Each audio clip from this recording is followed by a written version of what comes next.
What's going on, you guys? It's your boy 360 Stacks in this thing, baby, representing TKOG. And today, you guys, I'm going to be showing the first DESPIA list on this channel. So I've been playing this deck in the backgrounds a lot, but I haven't shown any lists because this is a deck that I've been testing a lot. So my friend Valente actually is very adamant on this deck, and to be honest, he's the one who really made me want to try it because he was playing DESPIA for a long time before the structure deck was even rumored to come out. And when it was rumored to come out, he just lost his, what, I can't say that word, but yeah, he completely lost his marbles. He was like, bro, like, he was super excited, and I saw what he was doing, and to be honest, like, he was doing extremely well taking it to locals. It even gave my Shadalls a bit of trouble. It was just like, I just saw the deck, and at first, I didn't really take it as seriously, I just looked at it, I was like, it doesn't seem like this deck does anything. It seems like it just gets advantage, but the advantage that it uses, it doesn't seem to achieve like some kind of objective or win condition. It just seems like it's just very recursive and annoying, which is kind of reminiscent of Shadalls, but like Shadalls have a definitive win condition. But he kept playing the deck, and honestly, seeing him do so well with it really made me just want to give it a try, because I was like, dude, I don't want to just knock this deck before I try it. I don't want to just say that it's not that great when I really don't know how the deck operates. So I borrowed his cards first, then I picked up my own cord and I started messing with it, and the deck was insane. I was like, dude, this deck is crazy. Like, it's splashable in almost every fusion archetype. It even enhances other fusion archetypes and gives them layers of different protection and plays that they normally wouldn't have access to in other forms of interruption that are so diverse. This deck's disruptions are so diverse. There's so many different ways that you can interact with established boards when it comes to going second, going first, just setting up disruptions that can cover grounds in almost every matchup. This deck is really feeling like a jack of all trades right now. So before I get deeper into the profile, like the video if you like it, leave a like if you like the video, leave a dislike if you didn't. Make sure that if you are subscribed that you click the notification bell so you always know when I upload. And if you want to consider supporting the channel even further, I just got a qualification from YouTube. They actually emailed me saying now I'm qualified for something called Super Chat, which is just basically another way that you guys can show support to this channel. Each video that it qualifies for, you guys should be able to actually just find the link. YouTube does it manually by themselves. YouTube takes care of this, and it's just a small donation that you guys can make. You can also join the Discord or become a member of the Patreon. But yeah, like I said, I really like the deck a lot. And then when we heard the structure deck was coming out, he completely lost his marbles, and I just saw the fusion spell, and I was like, wow, this is literally like a whole nother starter for Shadalls. So the first idea I had was like, okay, I'm gonna put DESPIA in Shadalls. The thing was, I tried putting Shadalls in DESPIA, and it didn't work out the way that I wanted it to. But when I put DESPIA in Shadalls, it was different because it was more compact, and the focus was still Shadalls, and the DESPIAs just gave it more play starters and more extenders. But the list I'm showcasing you guys now is after testing AIDS, Albaz, INVOKED, DOGMATIKA, Shadalls, Pure DESPIA, Brave DESPIA, INVOKED DESPIA. Now, the list that I'm showcasing to you guys it's kind of Dogmatica, but it's not. What I basically did was I decided ultimately that what Ecclesia offered me was only Fleur de Lis, because I never really liked punishment in this deck. I felt like I was always having to play a turn behind, because the way this deck progresses and advances its game state is not really like Shadalls in a sense. Shadalls can play without their extra deck and accomplish a lot, but this deck can't really do the same. So I felt like all Nadir, besides being a starter, the cards that it got really didn't do much. So I decided to cut the Dogmatica monsters and just utilize Nadir to recur Albaz, just to be able to fuel further plays and get a valid target for future plays, which is also going to be a disruption and a follow-up on my next turn.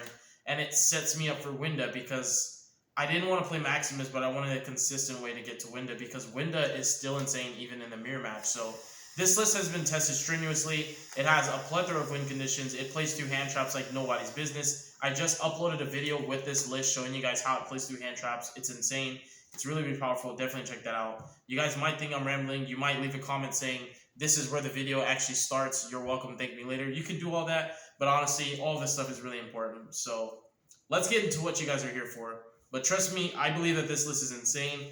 It's 60 cards, which is totally me. I was really trying to slim it down to 40, but I realized that the trade-off was not marginal. Yeah, I was making huge sacrifices, trading an arm and a leg just to slim the deck down, and I was taking out incredible cards. just to make the deck smaller. And I was like, you know what? No, I'm gonna do what I love doing. I'm gonna play 60 card decks because I really enjoy it a lot, and it allows me to play all the cards I want to play without sacrificing. Sure, some people feel that 60 cards are not consistent and you'll never see your side deck. That's neither here nor there. It works for some people and doesn't work for others. But anyways, for our starters, I have play enablers, I have defensive cards, and then I have engine requirements. So I have the deck broken down into components for organization, and so it looks more appealing to you. So first off, we're playing 3 Meltdown. Meltdown is absolutely absurd. I think the Alistair, what he does for this deck is it really, if for one, it's just a total different dimension that the deck doesn't really have. You know what? I'm gonna talk about that after I drop the starters, because dude, there's some crazy stuff. This deck is actually insane. 3 branded opening. We have 3 copies of branded fusion. We also are playing 3 copies of Fright for Patchwork. We're playing 3 copies of Albert. Even though I play Alistair, you know, I'm playing Mr. Crowley, I'm playing 60 cards. So, you know, your 7 meltdowns, you're not always going to draw them. So I feel like maxing out on Albert and the ways to get them guarantees that you always see a starter no matter what. So the 3 Alistair. Alistair is the man, the myth, the legend. He's absolutely insane. I'm also playing 2 Nadir Servant. I'm playing 1 Optimus Prime, 1 Set Rotation, 1 Gold Star, and 1 Foolish. So first, we're talking about Meltdown. So Meltdown is absolutely insane, you guys. What I love about what Invoke does for this deck, as I mentioned in the comment section, in the combo portion that I did, like I did a separate video with combos and interactions playing through hand traps, is when you start with Meltdown, did you guys know that people always ash Meltdown because they feel like they're going to be punished by ashing Alistair because you'll have Invocation in hand and you'll also have Ecclesia. So they feel like when you ash Meltdown, you're denying like Verde Anaconda plays, you're stopping them from being able to special summon Ecclesia and get extension, and you're also making that Invocation in their hand dead. See, the problem with that, with this deck, is when you ash Meltdown, it's not the same value and impact as it is as ashing Meltdown when you're playing Invoke Dogmatika. When you're playing Invoke Despia, when you ash the Meltdown, it just feels like now you have no way to interact with Branded Fusion because you can't ash it since you already ashed Meltdown. And because you ash Meltdown and Meltdown's still in the field, now you cannot interact with my Fusion Summon at all. So I think this card is ridiculous in this deck. There's a lot of cards in this deck that when you activate them, it requires your opponent's absolute attention. There's nothing that they can really overlook or just hold their interruptions for later. This deck forces your opponent to react, and I really like that because it's the kind of, not just the playstyle, it kind of just really reinforces like the control elements of this deck, but it's just the ability to take your opponent out of their comfort zone and be able to determine and decide when and where they use the interruptions they have, versus your opponent having absolute control and they get to hold their interruptions for the play that they know it's going to have the highest impact in. Well, this deck's not like that. This deck will absolutely force your hand almost every single time, and it will always have an extra follow-up play. So this deck is just all gas. It's absolutely insane. It's really, really crazy. And Meltdown, it's one of the many cards in this deck that forces interruptions to be used. And it's also the beauty of you activating it first. Your opponent will not know what you're playing.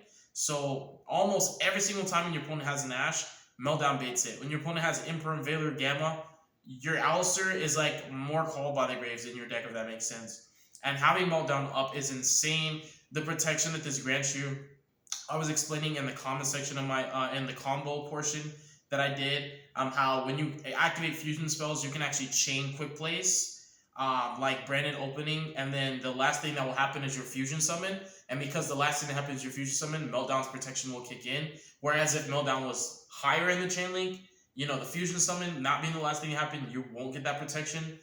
So you can activate Opening and summon Aliber, and Aliber's effect will resolve in a separate chain, as well as the fusion monster that you summon, like Lubellion, and both of them will be protected by Meltdown, which is insane. You can do stuff like fusion summon and on summon, activate any quick play card, and your opponent can respond. The other cool thing with Meltdown that really helps this deck out a lot is that it gives you protection from Ghost Spell before you access your engine. So like Branded Loss is really good, and I guess I could talk about that card because it's somewhat of a starter, but not really. With Branded Loss, the reason why I feel that Meltdown is just a better card is because you have to be able to play. Like, you have to be able to play the game in the first place to get this card, unless you just want to play 3 of it. and the return on it diminishes quickly when you're not able to actually play. Whereas with meltdown, it's upfront value when you activate it. Even if your opponent negates it, you know, you took a card from your opponent and gave yourself protection for all of the hand traps that matter, which is amazing. Honestly, the way that this deck can deny interaction, it just makes it so ridiculous to me. So Branded Loss and Meltdown are very similar. They have the same protection. You know, it's the same wording. You know, so the window of opportunity with Meltdown and Loss is the same. The difference between the cards is you can access Meltdown more frequently without being able to play it, if that makes sense. Like with Lost, that means you have to resolve Aliber, you know, and Aliber resolving means you're already able to play the game to an extent. So this card's protection is going to be cool if your opponent was holding a hand trap for your fusion play. But it's bad if your opponent has multiple interruptions, whereas with Meltdown, it will force an interruption, and it being on the field will also turn off other hand trap interactions just because it's on the field. I hope you guys are catching my drift. So I feel like Meltdown required the most coverage. Everything else is almost self-explanatory to an extent. Alistair is incredible in this deck. Like I said, he's a power play. He gets you access to Makaba. He gets you access to Kaliga, which is a really big deal. Kaliga is an insane powerhouse against every deck that's not Trap Outlet right now. It destroys Flunders. It destroys the Mirror Match. It's absolutely insane against every combo deck. It's okay against the Brave Engine, but you always have other ways to interact with your opponent. So typically when you in on Kaliga Mirror Jade, if your opponent starts their Brave Engine, you know, and gets Draco back, you can just Mirror Jade and banish the token, and they won't be able to out Kaliga anyways. The other cool thing with having Invoked in your deck is it makes your deck a lot more powerful against graveyard-based decks because you can take the resources away, denying follows like banishing cards like DPE, Celestial, banishing Albion that they dumped off their Mirror Jade, taking their follow-up away from them, forcing interruptions like Fairy Tail Snow in the Mirror Match.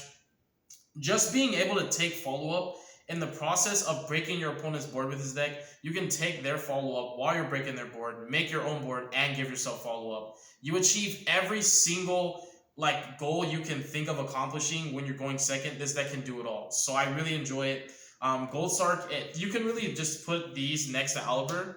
When you think of it, 3 Branded Opening, Foolish, and Goldsark is 5 extra copies of Aliber. Terraforming, Set Rotation, and 3 Meltdown is 5 extra copies of Alistair. So if you guys see what I did there, I made it to where I have 10 normal summons, you guys. So I'm sorry, actually, really in theory, it's 16 normal summons. And that sounds like a lot, but the reality of it is it's not. It's a 60 card deck. You just need to see one of them. And maximizing on consistency, I feel, is more valuable than playing cards that would help me to simplify a game state or make a board more mediocre. Because no matter how many times you hand trap your opponent, if you cannot play, it doesn't matter. So I value consistency a lot. I'd rather help myself than hurt my opponent. I say that all the time, but I think it flies over people's head. Branded Fusion is an incredible card. So now we're going to go down that because I feel like Alistair and Aliber, you know, their names are so similar. I really think that's cool. Alistair and Aliber don't really need any further explanation. The only thing with Goldsark and Foolish is they have a little bit more utility in the terms of like playing going first because they can access other engine pieces and they can also set up other plays. Like this also turns on Branded, which is really cool. With Set Rotation and Terraforming, they also have a bit more utility because I made deck Mystic Mind. And I side deck Secret Village of the Spellcaster, so these can accomplish more than just getting Alistair. They bridge you into alternate win conditions, which is really cool. So there's that. We've talked about Meltdown. You know, Branded Opening is Branded Opening. The card's just insane, you guys. Like the fact that this is a quick play changes so much. Being able to play it in different phases allows you to play around different cards. People oftentimes play this in draw phase to play around Veiler and Droll. The card is just amazing.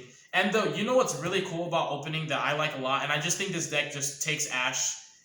This deck just trades with Ash so well because there's so many cards that have to be Ashes. Because they know that you have Branded Fusion, oftentimes, actually, I wouldn't even say oftentimes, this card never gets Ashed. So it's really cool that this deck gets to play Branded Fusion because by nature of you playing Branded Fusion, your opponent feels that they cannot Ash anything else. So you get like a get out of jail free card. You really get to play Solitaire for a while until this card gets activated, and then your opponent will decide to respond. And because of that, it just allows you to escalate and kind of, I'd say progress the game state to a point where you're comfortable with them ashiness because you've got so far ahead already, if that makes sense. So I think Branded Opening is insane in this deck because it's absolutely free. It's never negated. Its graveyard protection is incredible. The card's just ridiculously good. It's so powerful. Alistair plus Branded Fusion. I mean, Branded Opening just feels like an FTK. Branded Fusion has so much utility, you guys. The card is absolutely incredible. As a starter, as a way to break boards, as a way to interact, the card is just incredible. You know, it's the card that people ask very often, which leads me to the next thing I feel I need to cover. A lot of people live and die by this card activating and resolving, and I did not like that. So the first thought I had when I was testing and building, because I had told you I built different lists, was I want to play cross out, called by, talents, gammas, everything. I was like, I want my Branded Fusion to resolve. But the mindset that I ended up adapting, which I think every DESPIA player should adapt to, is learning how to play without this card. So when you start building your deck in a way that you are basically going to be able to do the same things that Branded Fusion can do without drawing it, it makes it less of a, because it becomes more like a crutch, if that makes sense. People are living and dying by this card resolving, and they don't really know how to play. That's the other thing. They really don't know how to play without Branded Fusion. They're so used to playing with this card that when it gets negated, oftentimes their board is so terrible when they pass. It's just like, feels like they just lose to Ash, basically. That's why a lot of people build their decks to be able to protect this card from being negated. But I feel that my list is put very well together to be able to have a lot of other productive plays, alternate win conditions, and it makes it feel like I'm always okay with this card being Ash, which I think is a really big deal and an important factor to consider when you're looking at my list and thinking about building it. This is something you really want to take into consideration, that the way my list is designed is to be that the most applicable to my mentality and my playstyle as possible. I play this deck in a way where I know how to play without this card, and I'm so used to playing without it that it just makes this deck so much better, if that makes sense to you guys. I hope that doesn't fly over your head. A lot of people really need to learn how to play without this card and build their deck to have other ways to play, you know, and not just activating right of Armagia and ending on, you know, just a freaking one negate. Patchwork and Nadir were the last starters we were going to cover. Patchwork's just Patchwork. It's a free +1. It gives you 2 of the three cards that you need to play. It generates a consistent follow-up and advantage that really helps you to stay ahead. This deck has a lot of discards for cost and for effects, so it's really good to just keep you at least just a break-even standpoint. Nadir is incredible.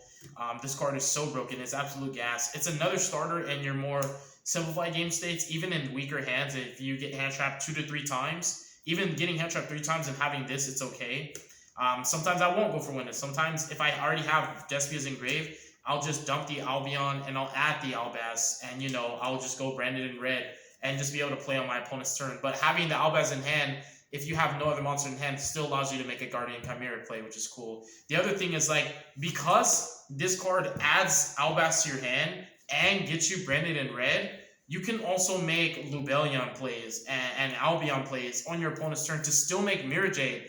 So the cool thing with that I really like about Nadir and the way I'm using it now, instead of playing it like a Dogmatika card and playing it more like the way the lore is intended, it's meant for the lore and all the archetypes that entails, is that this card with a graveyard setup basically is like your Mirror Jade play in a more watered down version, but it's a one-card. It's like a one-card enabler that literally gets you Albaz and branded in red, and a way to be able to use that on your opponent's turn to make Mirror Jade and still be able to continue progressing the game state and get that follow-up that you need. So I think it's incredible. I think it's a weaker starter because of its restriction, but it's a really, really strong safety net. So I like it a lot in this deck. It's like you can play without it, but it's literally a 2-of that makes your deck more insane by playing it than without it. And it also gives you access to Window, which literally is another win. I win, duh. Like, the card is just insane. So I wanted my deck to just have access to so many different win conditions that I could win without my main objective, which a lot of people, their main objective is to resolve Branded Fusion. My main objective is to have enough interrupts and enough follow-up to be able to play on my next turn. As long as I don't die and I can play on the next turn, I'm okay with that. My board doesn't have to look crazy. But if I get Kaligo Winda, I just win. It's just insane. So next up, we'll go for engine requirements. We're playing 3 copies of Edge and Chain, 3 Tragedy. I think it's absolutely correct to play 3 of these, especially in my list.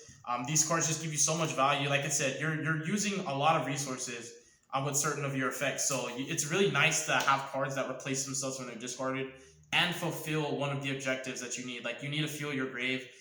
You need to make sure that, because these also will kind of pseudo unbrick your hand as well. Like you can open these with a discard outlet, and it'll literally just allow you to play. It's insane. Like you can pitch chain off opening, and they'll Imperm Albert, and you can still play. Albaz, I considered bumping this to 3 because in testing, anytime I drew this card, normally most people look at it a brick. That's why a lot of people play 2 or 1. Anytime I drew this card and my Brand of Fusion got ashed, if I had a fusion outlet, it was like I was doing what Brand of Fusion does, just with more resources, but at the same time, I was still able to play. So I think this card's incredible. It's insane. It just like this card, his actual effect is insane. Like being able to reuse this over and over and over, looping it, summoning it, recycling it, and just contact fusing away over and over and over, it really does deplete a lot of different resources from different decks. It's just such an insane card. It has a lot of utility. I think him as a card, he's a standalone card. He's very powerful, and you recur him a lot. Dramaturge is one of my favorite Despias. I've never not played this card. Even before the structure deck, like I said, I was testing this deck. And really, my friend Valente is actually the one who convinced me to play it. So Ad libitum card is ridiculous. These cards are insane. I was playing DPE. I like DPE. I like that you can draw the brick and then dump the other one off fusion and just make DPE. But I just feel like this deck doesn't really need him. He's a nice to have, but not a need to have. And then comedy. This card's ridiculous. I think this card is insane. Like I feel like people that don't play this card really are not playing the deck correctly. And people really don't send this. They don't send this enough. Like, you just need to get this card engraved. All you have to do is just skip one step. You only need to commit to this one time. And as long as it's engraved, it'll just allow you to just continue doing what it does. It's insane. This card dodges targeting effects, but it goes deeper than that. This card can dodge cards like TC Boo or Floodgates. This card can dodge cards like Skill Drain. It's just insane. Like, this card is ridiculously good, you guys. Despian Comedy is an amazing card. I feel like he overperforms. Like, it just allows you to play even better and grindier trap matchups as well. Like, the fact that now you can actually dodge cards like Skill Drain is insane. Oh my goodness. Like, even certain cards, like, if they would get bounced, like, let's say Seal interactions, you can just put it in grave, which is better than it going to your extra deck. So, this card's insane. Ad libitum is insane. Dramaturge is insane. These cards are too good to not play. They're absolutely ridiculous. Mercurier. This is just another engine. Like, this is an engine piece that I feel like you can play without, but I like it. It's a free interruption, and it gives you more value, and it makes Branded Lost feel more worth playing because you can actually net advantage off of it. And then Fairy Tale Snow. She's that girl. So let me check something real fast. All right. We're lit. So next, we're going to go into our enablers. So our enablers, besides our starters, and even our engine requirements. So just because these cards aren't starter, don't think that your deck is unplayable without them. But I will point out that we have, I believe, 24 starters. 24 starters. But if you draw enablers, you can have no starters and still get your engine online. Because just being able to fusion summon in this deck is just another way to play. You don't always, and that's, like, again, it goes back to people are so used to and just prone to resolving Branded Fusion that they play their deck like a Branded Fusion deck. So they really don't know how to play their deck without it. And their boards are so suboptimal when it doesn't resolve. It's just not correct. I feel like it's a really just like a cherry on top. The deck can just play so well. Like, I was playing this deck before the structure deck even came out. It was great. It was a really, really good deck. It was hard to solve, and it was so much more rewarding when you learned it and just actually got good with the deck. It just felt so gratifying. So these are the enablers. These are fusion outlets. Each one kind of has its own value in certain circumstances, and they allow you to play through different interruptions. What Invocation is really, really good for with this deck is being a searchable poly off of Alistair to make more interactive plays. What's also really cool is, like, you can get your Alistair, you can have this and not have Alistair and still get Alistair, because you can dump him from your deck and get access to him by then banishing him, you know? Another cool thing is, like, you can summon Alistair and then use this and not fuse into an invoked fusion and just make a generic fusion, and you can still banish Alistair with cards like Mirror Jade, you know, and you'll be able to just loop this back. Like, you can have a banish Alistair and have this in hand and discard it off of a Lubellion for cost and still get it back. So it's a really, really neat plays. This is good gold spell bait if you don't have, like, a Meltdown or Lost already up. Same with Branded in Red. This card allows you, like Branded in Red and Super Poly, allow you to play through hand traps and interruptions a lot better. Going second, going first, Branded in Red is just insane. It's just insane, you guys. If you open this, even without Meltdown, you can easily dodge targeting effects with this card. It's really, really, really broke, you guys. I love it. It's a really, really strong card.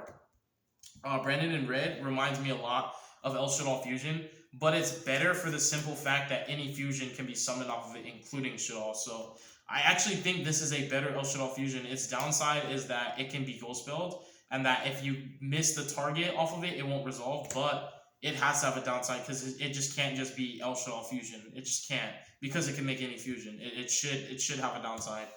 Poly is just Poly. If you can fuse, you can play.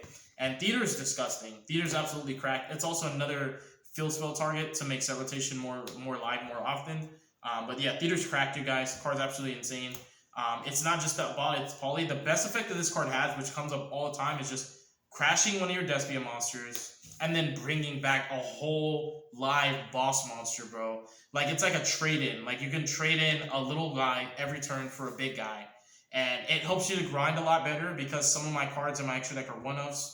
And you can just recur those. It's ridiculous. Like, you guys, you understand that this can target a level 8 or higher fusion in your grave, right? Like, it brings back anything. It's insane. Card's absolutely ridiculous. I think Theater is one of the most disgusting cards in this deck. It's not even just about grinding. You can pull this off on turn 2, and it just allows you to play better through Disruption because your opponent can crack your board, kill your Mirror Jade, and you just be like, summon Albert, and they'll impermanent, and you'll be like, okay, I'll just crash. And then you get Mirror Jade out. It's insane. And then lastly, defensive cards are going to be Triple Gamma. This is the only hand trap I play. Gamma has multi-purposes. It's also a light target, which is really cool. It's great to have in hand. It helps you to protect Meltdown and Fusion and forces interruptions. And it's the only hand trap. If I was going to pick one hand trap, this would be the only hand trap I play. It's the best hand trap, I think, period. Ash is incredible, but Gamma also can interact with a lot of the cards that Ash would negate. Those cards' resolution normally puts out a monster that can just be Gamma'd anyways, if that makes sense. Triple Talents, I think this covers a lot of ground. It's really insane. This is also really good in the Flutter matchup. If you normal summon and they Rise Loop you and leave their Bear Statue, you just Talents, take their Impin, and it's just really good. Like, you can either Talents take their Impin, or you can just take the Bear Statue and crash. But I normally take the Impin and then crash the Bear Statue with the Impin, and you can just play after that. It's really, really good. We have one Call By. We have one copy of Mystic Mine, one Schism, and one Branded Lost to finish up the deck list. Mystic Mine is ridiculous. A lot of people are not playing outs besides Draco Becks. Yeah, it's just really, really strong. This deck, I love this list. It's very, very good. You should definitely try it. Don't let the 60 cards scare you. So extra deck is 2 Lubellion. This is like literally my favorite fusion of this deck because you guys know I love resource loops, and as long as you're playing it correctly, the first one can be used a little bit recklessly, but the second one, I feel you should always recycle the first one once you can always have it. You can also just recycle this in other ways, but I think this card is absurd because it can recycle almost anything. You can pull back your Invoked Makaba to make cards like Mirror Jade, or make this guy, and that makes it to where Alistair can make Makaba a second time, but you can just play one Makaba, so I think this card is ridiculous because it lets you play less cards in your, like, you can play one-ofs in your extra deck and make them 2-ofs, if that makes sense. Albion, I play 2. You can play 3, but I feel like the third one will come up if you're just in a really weird game state where both of them got negated, because you would have to be unable to play to not be able to recycle your Albions. And at that point, like, even having the third, you have to still be able to play to make the third, if that makes sense. So I don't think it's about, oh, I need more targets to send off Mirror Jade. There's plenty of targets, and I don't think it's like, oh, I need to be able to make Albion a follow, because as long as you're recycling it, you're totally fine. We have 2 copies of Masquerade. Masquerade's broken. Card is just so free. If the deck wasn't already good enough, you have a win condition in time now, and just literally set 2 of these up against a lot of decks they just literally can't play. They'll burn themselves to death before they can even kill these. Mirror Jade, broken cards, so good. But I play 1, and what I do when I need it back is I'll Lubellion, the Mirror Jade, and something else, like a Dark. And you can even Lubellion back like the Mirror Jade plus like a Kaliga or Guardian Chimera, because this is a Dark. So you can put back Mirror Jade and Guardian Chimera, summon Dragostapelia. You recycle 2 power plays to make a game in a future play. So it's really, really good. That's why this is probably the only fusion I'll play at 3 in my extra deck, because the Rebellion to me is so good. I love this card. I think its ability to recycle your extra deck is what makes it so crazy. And recycling just anything. But Dragostapelia, incredible powerhouse, you guys. And its level manipulation is good in like virtual world matchups and other decks like that, like PK. You changing the monster's level is a big deal, so this card's a lot better than it looks like on pen and paper. Only 3 invoke fusions. I mainly go for Kaliga. Kaliga, it's just I win. It's just so good. Like if you're playing the mirror and they don't have Super Poly, there's nothing they can do. It's ridiculous. Like Kaliga, because you always end on Kaliga plus something, and that's all you need. Because it's not like they're gonna go, oh, summon Albaz, Contact Fuse. You're like Mirror Jade. And then we have Winda, I win, Opcolonic gets Schism. We have Cordis, and we also have Guardian Chimera. Winda's really, really good also in the mirror. People will think, oh, well, like you could just activate Branded Fusion and summon something big enough to kill it. I say nay, friend, because you end on Winda plus either Kaliga or Mirror Jade, and Winda does not die, because that one fusion summon that they make cannot threaten Winda, especially with Kaliga up, so they can't just go, oh, I'm just so lucky, I found a way to make Mirror Jade off one summon, which is nearly impossible. But even if they can, you still can't outwin them without going into battle phase, and then at that point, you know, Alistair? Like, it's really good. So that's the extra deck.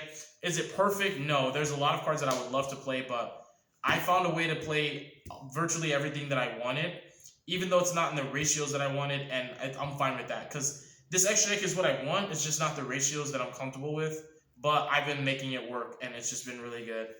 The only things that you can absolutely cut is the Shadal package, but again, having another win condition is a really big deal to me.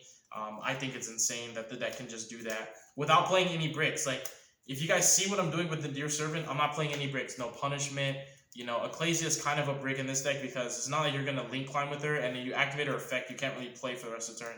And also do a search Flare, because Dogmatika Punishment I just think is not that good in this deck. And Flare's cool, but like, again, you could just play Nadir without any bricks, and Nadir is just literally just gas by itself. So thank you guys so much for watching the video. God bless you guys. Make good choices. Don't hurt your brain cells. Stay tuned for future content, and y'all have a wonderful night. Peace.